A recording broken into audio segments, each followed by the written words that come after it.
Sejak berdirinya republik ini belum pernah ada seorang presiden ya yang baru dilantik langsung memecat 3 orang hakim, belum pernah. Baru Bapak Prabowo, sebelum-belumnya belum pernah. Bayangkan kalian, Bapak Prabowo dilantik tanggal 20, tanggal 23 dia udah pecat 3 hakim. Ibaratkan naik motor masih gigi 1. Udah langsung full power. Jadi bisa dipastikan ya, jangankan 3 hari, 5 tahun ini dia akan bersihkan semua penyakit-penyakit yang ada di bangsa ini. Jadi ini menjawab keraguan ya dari berbagai kalangan yang mengatakan bahwasanya bahwa Prabowo ya dengan segala dalam tanda kutip segala dosa masa lalunya, maka beliau tidak akan pernah menegakkan keadilan seadil-adilnya. Itu menurut PDIP, anak-anak Abah, dan juga menurut Adian Napitupulu. Adian Napitupulu kan itu aja senjatanya dulu ya kan. Dia itu pelaku penculikan. Mana mungkin pelaku penculikan bisa menjadi presiden? Mana mungkin pelaku pelanggaran HAM menjadi presiden? Tapi sekarang kok nggak kedengaran ya suara Adian Napitupulu ya? Udah nyaman dia, wah, udah anggota dewan, baru dilantik kemarin.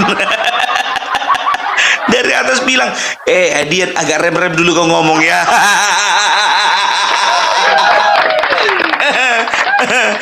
Aku rindu mendengarkan suaramu Bang Adian. Mana kegarangan Bang Adian yang dulu? Aku rindu.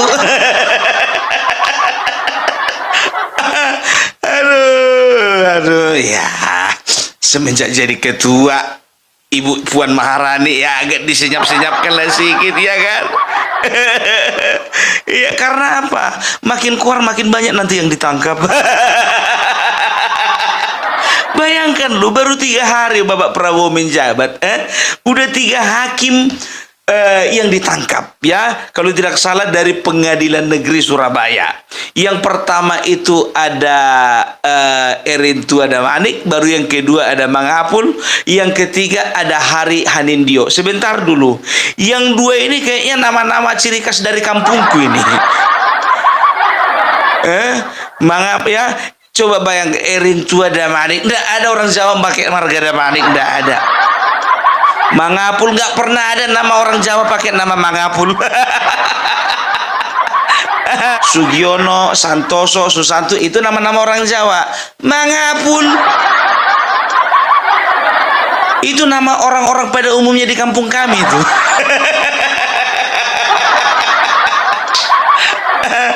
Loh kok jadi rasis begitu Bung? Bukan rasis, aku hanya ingin mengingatkan untuk teman-teman dan saudara-saudara yang berasal dari kampungku, apalagi yang punya marga, jaga hati kalian supaya jangan terjadi lagi sama kalian seperti yang dialami orang ini. Itu pelajaran yang berharga itu, Wak, ya. Jangan sampai harkat dan martabat kalian mau ditukar dengan uang. Mak, udah bicara opung ya kan? Jadi ini artinya apa ya? Coba bayangkan kalian, baru 3 hari Wak, 3 hari menjabat udah dipecatnya 3 orang hakim. Artinya Bapak Prabowo memang betul-betul komitmen dengan visi misinya ketika mencalonkan diri sebagai seorang presiden, bahwa beliau akan memberantas habis korupsi. Dan tahu enggak kalian, ku bilang sama kalian, walaupun beliau belum pernah jadi presiden sebelumnya ya, tapi indeks dari pelaku tindak pidana korupsi ya, caleg-caleg dari Partai Gerindra itu bisa dikatakan masih tergolong paling kecil. Paling kecil, makanya ku bilang ya kan, beliau itu paling benci dengan yang namanya korupsi ya. Dan para koruptor yang pernah ada misalnya di dalam partainya dia, kadernya dia yang pernah ada misalnya di dalam partainya dia, kadernya dia yang pernah jadi koruptor, itu memang angkut terus ya. Jangan cuman ngomong-ngomong doang, jangan kayak partai yang sebelah Apa dibilangnya? Kalau terbukti nanti partai kami ini melakukan korupsi, kita akan bubarkan partai ini. Coba bayangkan kalian, 2 menteri dari partainya itu sampai sekarang nggak bubar-bubar partainya itu. 2 menteri melakukan korupsi zaman Presiden Joko Widodo, sampai sekarang nggak bubar itu partai. Jadi itu nggak komitmen, nggak konsisten namanya. Tapi kalau Bapak Prabowo kita katakan lah ya, insya Allah beliau akan komit untuk memberantas tindak pidana korupsi. Ya jadi begini ceritanya supaya tidak simpang siur ya. Jadi bisa dikatakan tanggal 20 Oktober itu Bapak Joko Widodo, aduh, aku belum bisa move on ya. Aku belum bisa move on, gimana ini? Jadi tanggal 20 Oktober Bapak Prabowo Subianto dilantik. Tanggal 22 Oktober, 2 hari kemudian, Bapak Prabowo melantik Profesor Sunarto sebagai Ketua MA yang baru ya. Setelah itu besoknya dilakukan penangkapan. Tanggal 23, tanggal 24 ditangkap pula lah pejabat MA yang menjadi makelar kasus. Ya, namanya itu Zarof Richard ya, Zarof Richard. Dia itu salah seorang pejabat MA. Jadi ceritanya begini kronologinya. Jadi beberapa tahun yang lalu ya, ada seorang pemuda bernama Gregorius Ronald Tanur ya. Jadi kawan ini mempunyai kekasih, terbukti kawan ini melakukan tindakan pidana penganiayaan terhadap kekasihnya sampai meninggal dunia. Nah, yang anehnya ya, ternyata pada akhirnya itu pengadilan menyatakan vonis bebas terhadap Ronald Tanur. Nah, keluarga nggak terima dong, dan keluarga bersama jaksa itu melakukan kasasi ya, melakukan kasasi. Kasasi itu adalah pengajuan permohonan pembatalan putusan di pengadilan yang tingkat terakhir ya. Jadi kenapa mereka melakukan kasasi? Karena mereka mencium ada ada aroma kong kali kong antara keluarga tersangka dengan pengadilan, dan terbukti ternyata memang para hakim menerima 20 miliar. Terbukti mereka menerima 20 miliar ya dari siapa namanya Ronald Tanur. Loh, kok bisa anak muda bisa ngasih uang suap sebanyak 20 miliar? Kawan ini anaknya anggota dewan. Anggota dewan mana pun? Anggota dewan dari partai PKB. Dari partai PKB yang ketua umumnya itu Caimin, yang kemarin baru dilantik menjadi Menko yang membawahi 6 kementerian. Gitu dia ya.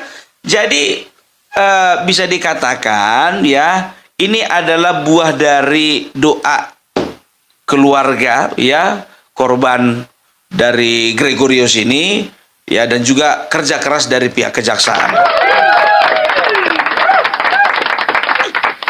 Dan tahu kalian, setelah dilakukan pengembangan terhadap pejabat MA tadi ya, ternyata dijumpai di rumahnya uang sebanyak 920 miliar. Kalau dibilang itu uang belanja bulanan, nggak mungkin dibodoh-bodoh itu kejaksaan. Kejaksaan melakukan OTT menangkap uang sebanyak 920 miliar. Bayangkan kalian, 920 miliar ditambah 51 kilogram emas. Pantaslah harga emas naik. Si bangsat ini rupanya yang bikin. Ditimbunnya rupanya emas kita. Aku pun istriku minta dibelikan emas. Lagi naik emas sekarang, Pak. Belikanlah dulu. Justru karena emas naik, ngapain kau minta beli? Kalau emas lagi turun harganya, kau minta beli sama aku. Oh, rupanya si Rojan ini rupanya yang jadi sumber masalah. Si Zarof Richard ini. Enggak ya, intermezzo aja itu. Ya. Jadi dilakukanlah pengembangan, ternyata dapatlah 920 miliar. Ketika diinterogasi, rupanya kawan ini mengaku bahwasanya ya dia sudah melakukan tindakan menjadi makelar kasus itu sejak tahun 2012. Bayangkan kalian, 2012 sekarang 2024, udah 12 tahun dia sukses menjadi seorang makelar. Coba bayangkan kalian, seorang hakim yang memutuskan seseorang bersalah atau tidak, ya, mereka melakukan tindakan korupsi, ya, menerima gratifikasi. Mau jadi apa bangsa ini? Ya, bayangkan kalian lah dulu, ya. Untuk masalah si Gregorius Donald Tanur ini, ya, yang ditangkap itu coba 3 hakim, tambah 1 lagi pengacara. Apa enggak udah runyam urusannya ini? Jadi bapaknya si Ronald Tanur ini menitipkan uang lewat pengacara sekitar 20 miliar. Pengacaranya perempuan pula itu, namanya si Liza Rahmat. Aduh, yakin aku bilang sama kalian ya, enggak 20 miliar itu biar tahu kalian. Kurasa ya, bapaknya ini ngasih 50 M ya kan, jadi ditelepon lah. Bapaknya si Ronald Tanur. Mbak Lisa, itu gimana itu kasusnya anak kita? Oh, aman itu Pak. Aman. Tolong itu kalau bisa itu dilepaskan lah. Pak, Bapak kayak nggak tahu aja Indonesia Pak. UUD Pak, UUD. Apa UUD itu? Ujung-ujungnya duit. Sekarang begini aja lah, kau sebutkan aja berapa kira-kira, biar lancar urusannya. Gini Pak. Itu hakim itu Pak akan ada 3, masing-masing 10 miliar. Totalnya berapa itu? 30 miliar. Ayo udah nanti ku transfer 30. Belum Pak, belum. Jangan Bapak langsung main transfer aja. Apa lagi rupanya? Itu masih untuk 3 hakim Pak. Belum lagi pejabat MA. Loh, maksudnya pejabat MA gimana? Mana mau mereka itu Pak melakukan apa yang kita mau kalau nggak ada orang dalam. Jadi berapa lagi sama dia? 10 M. Ya udahlah kalau kayak gitu, nanti biar aku transfer 40 miliar. Tunggu Pak, tunggu sebentar Pak, sebentar. Apa lagi? Belum lagi Pak. Jadi apa lagi? Masih ada lagi yang lain-lain Pak yang nggak bisa kusebutkan di sini. Kenapa nggak bisa kau sebutkan? Aku sebutkan pun satu-satu namanya nggak kenal Bapak. Jadi berapa sama orang itu? 10 M. Jadi total berapa? 50 M. Ya kan? Jadilah ditransfernya 50 miliar. Jumpalah si Liza Rahmat ini dengan 3 orang hakim. Diskusilah orang itu kan. Gimana Pak? Kira-kira bisalah diamankan itu ya? Ngertilah kita. Sambil garuk-garuk ginilah siapa itu kan? Hakimnya itu kan. Yang satu gini-ginikan kumis. Ya kan, yang satu gini-ginikan jenggot. Jadi gimana Pak? Kira-kira Pak, berapalah kira-kira? Kata si Liza Rahmat ini pengacara. Datanglah si hakim ini. Kok dari kami? Ibu lah dulu melakukan penawaran. Penawaran, coba bayangkan kalian. Oh saya Pak ya. Wah gini Pak. Kan itu kan keluarga kan sekarang lagi susah Pak.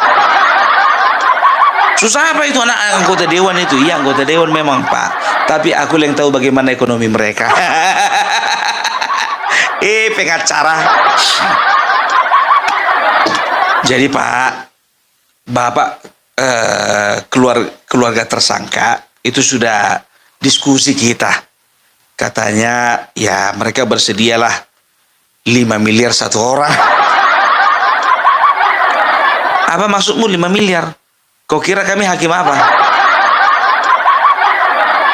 5 miliar lah Pak, udah bisa lah itu Pak. Kalau kali 3 kan itu kan sudah ada, udah 15 miliar itu Pak. Nggak bisa 10 miliar satu orang. 10 miliar lah, atau ku telepon bapaknya itu. Datang si Lisa Rahma ini. Ada sama bapak rupanya nomor teleponnya.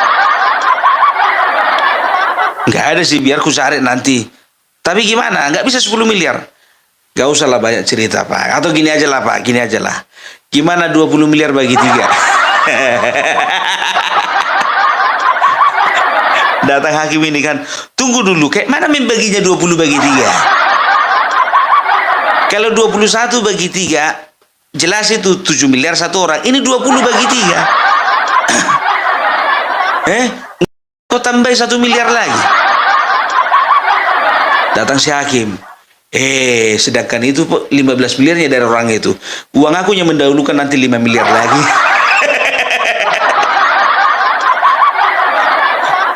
Jadi 20 miliar.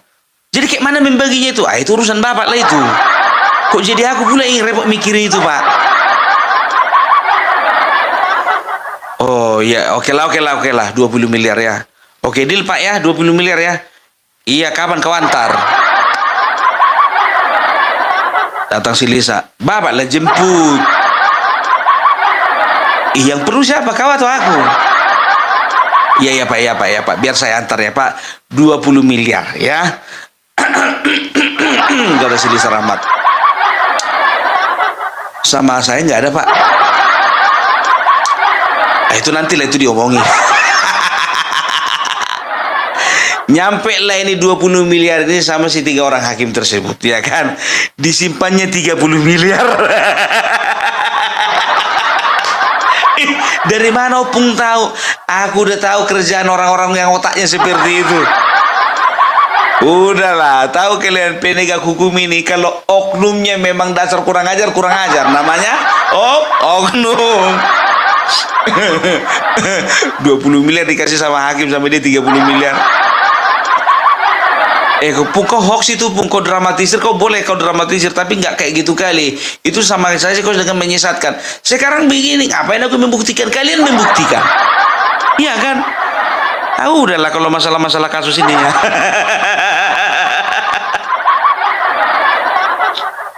Itunya itu ya. Jadi bisa dikatakan ya, ternyata inilah baru terjawab sama aku. Kenapa Bapak Prabowo ya banyak yang tidak suka dengan naiknya Bapak Prabowo Gibran menjadi presiden? Karena apa? Karena mereka dihantui dan dibayang-bayangi bakal ketangkap. Karena apa? Rata-rata mereka anak-anak orang-orang bermasalah. Ya, ku bilang sama kalian, anggota dewan yang korup, hati-hati. Kemarin kalian korupsi di zaman Joko Widodo, nanti di zaman Prabowo baru kelihatan kalian. Dibongkar satu-satu. Jangankan pelaku, hakimnya aja pun juga dipecat. Ya kan? Jadi udahlah ya. Jadi kalau untuk kita rakyat Indonesia, kita optimis saja Bapak Prabowo akan melakukan yang terbaik untuk bangsa ini. Ya, terlebih lagi dengan penegakan hukum di bangsa ini. Jadi nggak ada yang perlu lagi kita risaukan. Nggak ada lagi yang perlu kita sanksikan kan? Karena apa? 3 hari baru dia menjabat, udah 3 hakim dipecat. Ya, dan lucunya lagi, aku mau cerita dulu sama kalian tentang si pejabat ini. Ya, si siapa namanya itu, si Zarof Richard. Ya, kawan ini numpuk uang selama 12 tahun. Coba bayangkan kalian. Numpuk uang selama 12 tahun hampir 1 triliun ya. Aku sanksi ini nanti di 2029 mencalonkan diri itu jadi presiden. Udah ada modalnya 1 triliun. Apa lagi? Dan tahu enggak kalian, kawan ini jujur aja baru saja memproduksi sebuah film dengan judul Sang Pengadil. Kalau kalian yang pernah nonton filmnya, inilah produsernya ini. Dan kawan ini pun juga sudah memberi kesaksian dan keterangan bahwasanya uang dari hasil korupsi inilah yang dibuat untuk untuk membuat film itu tadi, untuk membiayai film sang pengadil itu. Di situ pula ya dia seolah-olah mencitrakan bahwasanya menjadi seorang hakim itu adalah menjadi sebuah pekerjaan yang berat. Lapet. Kau bikin film itu uang korupsi. Tapi kreatif loh. Ini artinya apa? Ini adalah satu-satunya koruptor yang memperhatikan dunia perfilman Indonesia. Jarang-jarang lo ada kayak gini. Ya, jarang-jarang. Itu loh. Uang hasil korupsi dibikinnya untuk membiayai film. Dan bisa dipastikan itu semua artis dan aktornya itu makan uang haram. Aduh, 3 kali lah kau zarop. Kacau kawan ini, kacau, ya kan? Tapi kita doakanlah ya supaya untuk kedepannya bisa tertangkap lagi zarop-zarop yang lainnya. Ya, jadi di sini juga ini ada benang birunya juga ini biar tahu kalian ya. Disinilah banyak orang yang selalu menyaksikan kebijakan-kebijakan Bapak Prabowo, rencana-rencana besar Bapak Prabowo tidak akan berjalan. Contohnya ya, pemberian makan gratis terhadap anak-anak sekolah dan juga ibu hamil dan menyusui, ya. Orang banyak yang para pembenci Prabowo dan pembenci Jokowi, mereka mengatakan bahwasanya itu tidak akan mungkin terjadi karena apa? Dananya itu nggak kecil, dananya besar. Betul, memang besar dananya, ya. Prabowo pun juga tahu dananya besar, ya. Makanya, ya, dana besar itu diambil dari mana? Dana besar itu diambil dari selama ini uang-uang yang dikorupsi oleh para koruptor. Uang itu dibawa ke negara, dinetralisir, dan itulah yang dipakai untuk belanja. Uang haram juga dong, bukan? Itu kan uang negara. Bayangkan 1 triliun ya, itu kalau misalnya dibagi 20.000 ya, dibagi 20.000 itu sudah bisa memberi makan sebanyak 500 juta orang. Bayangkan 500 juta orang bisa dikasih makan dengan 1 triliun ya. Jadi sekarang ini udahlah ya, bagi para pembenci Prabowo Jokowi, ternyata kalian itu mati-matian menjegal Gibran Rakabuming Raka dan juga menjegal Bapak Prabowo karena kalian takut bisnis haram kalian akan tercium. Uang-uang hasil money laundry kalian itu akan tercium juga. Ya, relasi kalian dengan para koruptor besar juga akan tercium juga. Hati-hati kalian, hati-hati. Ya, untuk setiap anggota dewan, hati-hati ya. Jangan macam-macam ya. Kalau kemarin kau ngutang-ngutang untuk mencalonkan diri, bayar utangmu. Jangan kau cari-cari proyek. Ya, percuma kena tangkap kau bentar lagi. Ya, jadi itulah dulu dari Opung Parbelak ya. Jadi kita doakan supaya semakin banyak koruptor yang tertangkap tangan. Kalau bisa jangan orangnya aja. Yang paling penting sama kita itu uangnya balik. Kayak gini kan mantap ya kan? Ditangkap orangnya, uangnya balik. Tapi kalau ditangkap orangnya, uangnya nggak kelihatan, iya kan, tidak ada manfaatnya untuk negara kan begitu ya. Paling ya efeknya sama dia aja, tapi kalau pengaruhnya sama negara nggak ada, uangnya udah habis. Gitu dia ya. Untuk kalian yang nyimpan uang di dalam rumah, ya, yang ada beberapa ratus miliar yang merupakan hasil gratifikasi dan juga korupsi, apalagi pejabat-pejabat negara, ya, kusarankan sama kalian, cepat kembalikan sekarang juga, sebelum kalian ditangkap. Iyalah, Oke.